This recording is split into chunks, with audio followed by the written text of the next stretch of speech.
Good morning. This is your friend, Don the Idea Guy from dontheideaguy.com. It is Tuesday, November 15th. This is episode 46 of Running Through My Mind, the only podcast broadcast from a parking lot. And this morning, because I am recording this at my normal time in the morning, just as I pull into the parking lot at work, this morning I am drinking my favorite roast from our sponsor Dripjoy, which is called Dark Bean Daydream. It's the same coffee I had for yesterday's show because it's delicious. I've definitely found a favorite.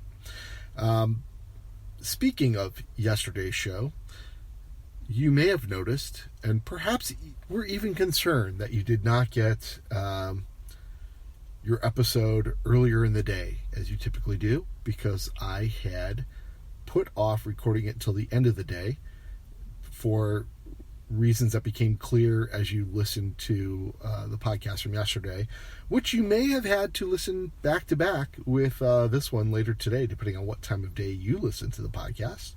So I'm not going to go into what I covered on that show, other than to say it was a show about making a decision and choosing an end to a project. Today's show is going to be about what happens after you make a choice, because and I don't remember the source of this advice, but it had to do with the stress and pressure people feel while they are in the midst of making a decision. So all the thinking and weighing of options that goes on in one's mind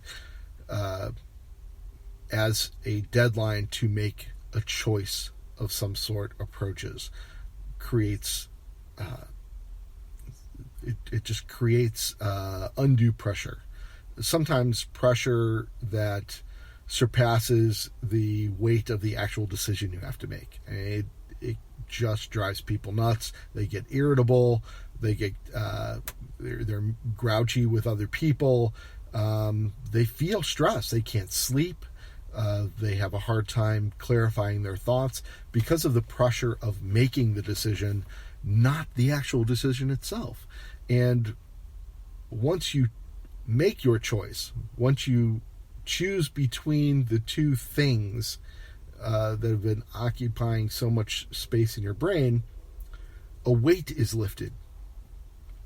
Making the choice relieves the pressure.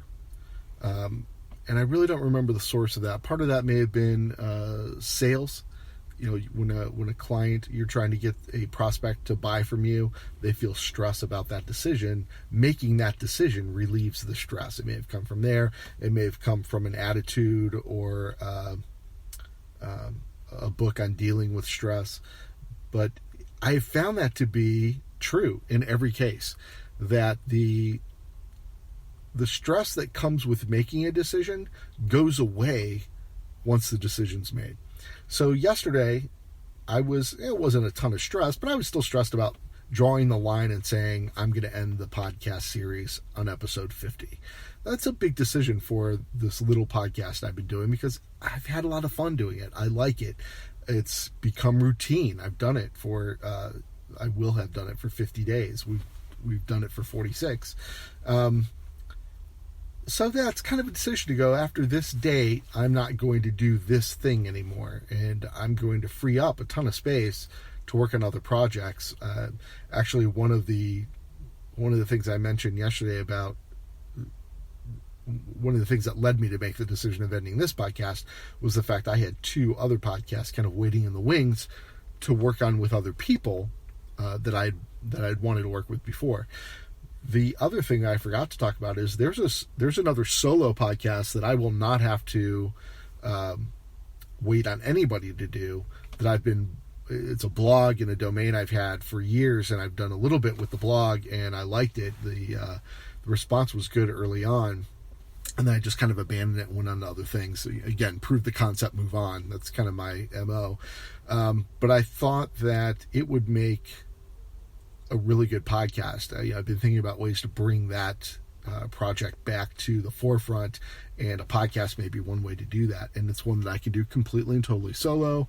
It offers all sorts of sponsor opportunities, and I think that it's a better targeted demographic. There's an audience out there that will be more interested in that topic than this one, than me rambling is what I mean. And I'll probably go into that at some other point. But I feel better today. And I think the idea for that other idea, that podcast that I just brought up because I didn't remember it during yesterday's episode, that popped into my head because the space that was being occupied by the choice I was dragging out making cleared up. That space was no longer taken up by the pressure of weighing these two options, continue the podcast or end the podcast. So it cleared the way for other ideas. And that happens with creativity a lot. And that happens with a lot of people making decisions. The first thing that happens when you have to make a choice is you begin weighing the options and you feel that stress and pressure. The next thing that happens is you put off making the decision until you absolutely have to because you don't want to make a wrong decision. The next thing that happens is once you make the choice, you feel instant relief. It's done. It's out there in the world. You drew a line. You voiced your choice.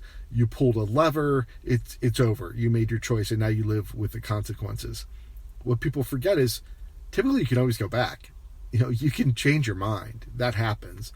People are reluctant to do it, but even the stress of in the process of weighing the options to change your mind are not as stress-filled as making the first choice. And a lot of times I'll change my mind after I make the choice. I'll go, I'm going to end the podcast. I'll go, God, I really don't want to end it. I'm going to keep going. So I made my decision and I instantly reversed it, but I don't feel the pressure of it anymore because apparently that would have been the decision I really wanted to make, right? So once you make the choice, you relieve this pressure. It's an escape valve. It's a release valve of the steam. It just goes whoosh out of your system and it's done. And it clears the way for other creative ideas. That space in your brain is no longer being occupied. It's no longer being used. It's no longer being required to process this other information so it can process new information. So that's one thing. The other is, so you have the benefit of it released the pressure and now you have more brain space to work with. The other benefit is once you make the choice and you've chosen that path, let's use Robert Frost's poem about choosing between the two paths in the wood, right? So he chooses the path less taken, the road less taken. And even though that path was overgrown with bush and there was no trail for him to follow, the fact he chose that path made the way clearer because you're going to go down that road. So now you start to see the little openings. Now you start to see the place that doesn't have the potholes or the giant rocks or the poison ivy. You start to see the things on that path, as overgrown as it is, for you to navigate because you decided to go that route. And that's the other thing that happens with your decisions is no matter how hard of a path that choice may make for you, navigating that path becomes a lot easier once you've committed to the path. Once you decided this is the way we're going, you find your way. Kind of like with directions. A lot of people stress over navigation in the car, right? So we're coming up to an exit. Do we take the exit or not? I don't know. And Siri or Google Maps, it's never fast enough because it doesn't quite keep up with you while you're driving. And as you pass the exit, it says, you should have taken that exit back there. Now, you can freak out about it. You can find an emergency turnaround. I've seen some idiots slam on their brakes, put their car in reverse on a highway, and back up to go to the exit. I would not advise that. That seems really stupid. Or you can go up to the next exit and take that exit and find a new way. Because now you've committed to that path, you'll find your way back to the other one.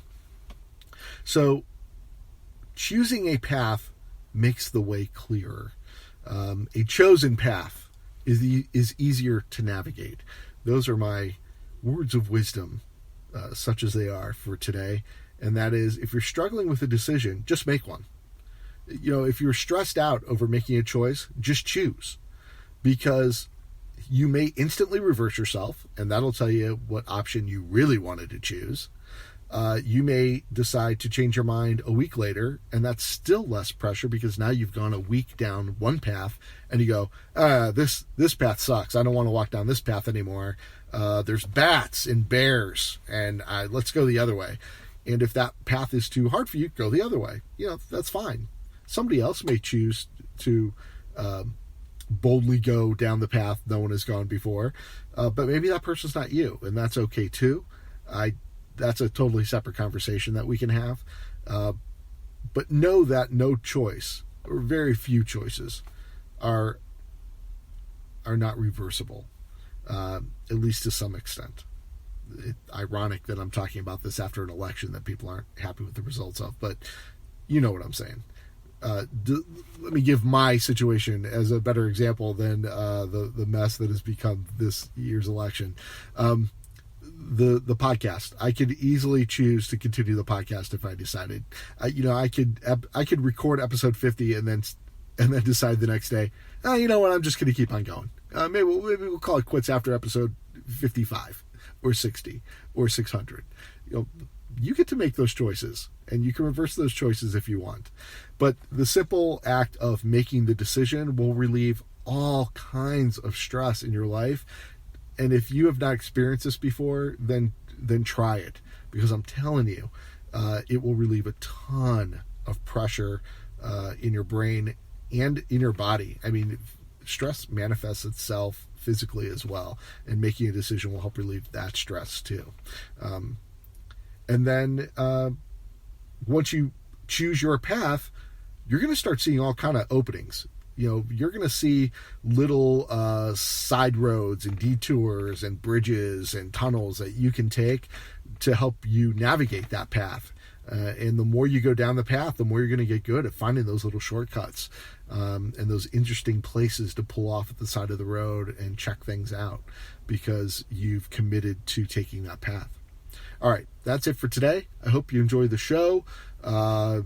It's been a fun couple of podcasts. It's weird. Maybe I should have ended the show sooner because the topics are becoming clear. We'll probably keep dealing with decisions and how to process decisions and start up new projects as we work our way through the final episodes.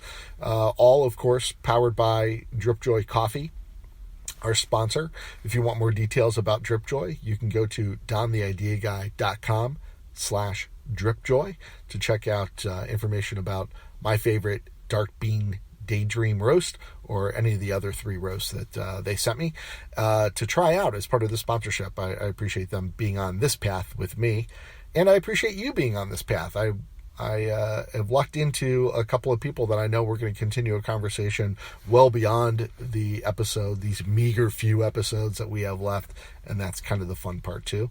So we'll keep talking about ending projects and starting new projects as we work our way through the final episodes, unless something else interesting pops into my brain and we decide to go running in another direction as we go running through my mind. See you tomorrow.